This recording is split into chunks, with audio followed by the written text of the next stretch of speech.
We're tracking shares of NVDA here today, higher by a little more than 1%. And this is about a week ahead of its highly anticipated earnings report out August 28th. That's near its record high of $135 back in June per share, with expectations remaining high. Will this report be the biggest catalyst for both the tech sector and even the major averages? For more, let's welcome in Mark Shmulik, who is the Bernstein Internet Equity Research Analyst. Mark, always a pleasure to speak with you and get some of your insights on this. All right, so August 28th, how much of a bellwether do we continue to expect Nvidia to be for some of the broader equities market right now? But additionally, who are the biggest winners perhaps to ride those coattails?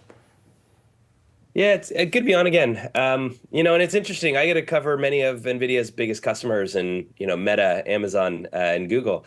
And clearly they've all come out in their earnings reports, not too long ago saying, look, the risk of underinvesting is much greater than the risk of overinvesting in this AI thematic. And so, all eyes will once again be on NVIDIA as kind of the bellwether of this Magnificent Seven and this AI trade. And, so long as that momentum continues, I think, my companies that I get to cover have earned the right to go after the opportunity so long as core fundamentals remain strong.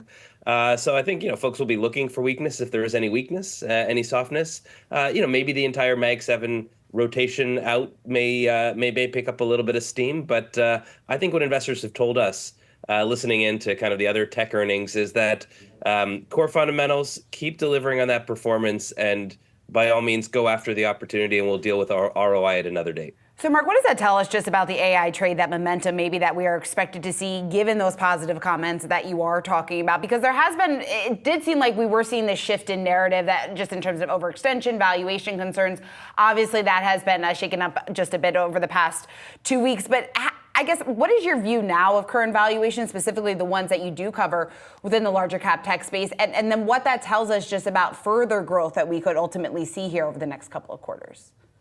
Yeah, certainly. I think the names we cover, not demanding valuations at all. I think as the dust has settled, you've got Google trading at more or less the market multiple, maybe a slight discount. I think there's a whole bunch of other reasons why that's the case. Meta's at a slight premium. Amazon's pulled back in a little bit as well. So I don't think the valuations are demanding. I think AI is part of the story, but again, what really matters is you have to deliver on the core business ahead of you today in order to continue to ramp up the investments that they've all, as a collective group, communicated that they will continue to go after and pursue. When we look at like the cloud players in particular, they're all calling out kind of continued ramp in AI related revenue contribution. We think for Google Cloud, it may be as high as 10% of revenues are now coming from, AI related or AI adjacencies. That's not an insignificant number anymore. And so it's no longer kind of talk of a theoretical. It's actually showing up in the numbers. And so long as that continues, I think there is incremental buying in the names. If it doesn't, if there is any kind of air pocket, I could certainly see, investors looking to take profits even at what I think are very reasonable valuations. Mark, is there a sleeper winner right now when it comes to who's showing consumers that AI can be put in front of them right now, that there are solutions that can be at the fingertip even, and that's translating into real revenue and real profits? Yeah, I'm not sure if it's a sleeper. I think it's kind of what I would call one of the cleaner names in internet these days is Meta.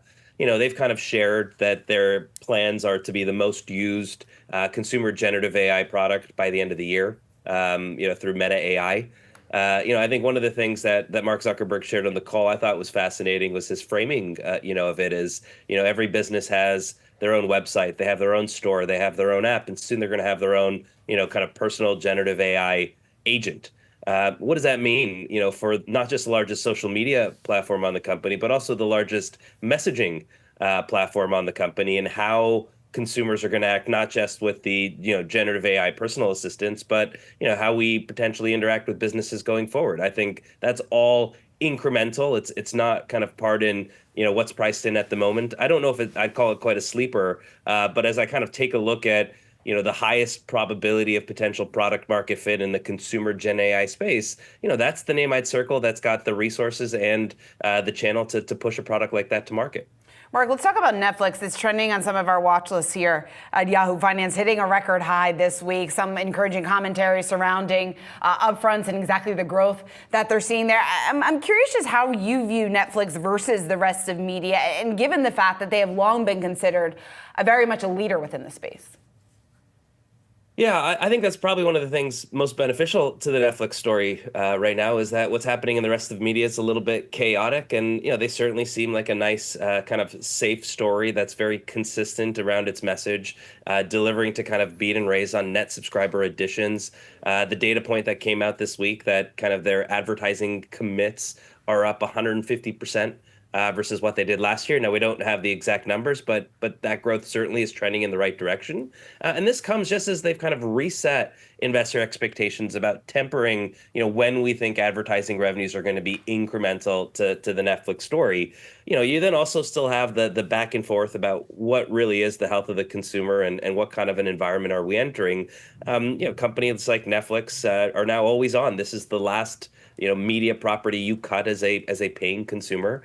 So there's a defensive element to it here as well. So you kind of take a look at all the different elements of what you'd want to kind of own Netflix, and certainly understandable why it's been tracking in the right direction recently. Mark Shmulik, who is the Bernstein Internet Equity Research Analyst. Mark, always a pleasure to grab your time here and get some insights. Appreciate it. Great. Thanks for having me.